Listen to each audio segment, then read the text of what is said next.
Threads is a messaging app developed by Mark Zuckerberg that seamlessly connects to your Instagram account.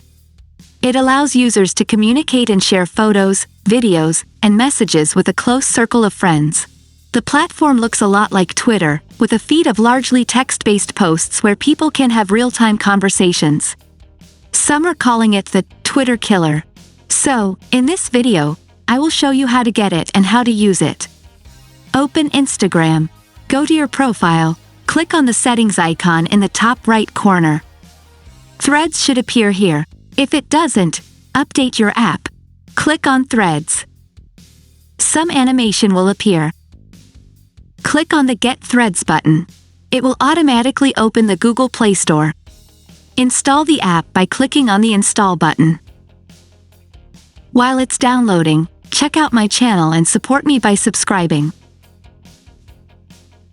Once the installation is complete, open the app. Here you can log in with your Instagram account. If you have multiple Instagram accounts, you can choose the one you want by clicking on Switch Accounts here. On this screen, you can customize your Threads profile. You can change your name, bio, and links. You can also choose to import data from Instagram. I will choose that option. As you can see, the import was successful. Now click on Continue. Here you can set your profile to private or public. Choose a public profile if you want anyone to see, share, and interact with your content. Choose a private profile if you only want your followers to see, share, and interact with your content. Here you can manually follow each profile you want or choose to automatically follow the same accounts you follow on Instagram.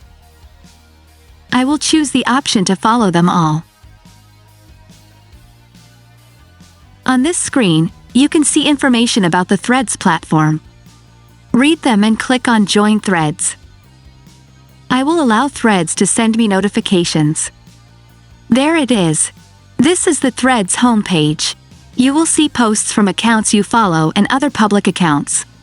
You can click on the search icon here to find more accounts and follow them. To create a new thread, you must click on this icon here. I will add a short description to my thread. You can also add a photo or video. I will add a photo to demonstrate. Click on Post to share the thread. This heart button is for your activity on this app, such as replies and mentions. The last icon is to access your profile. Here you can see your threads. You can also edit your profile here. And there is an option to share your profile here. If you find this video helpful, please subscribe.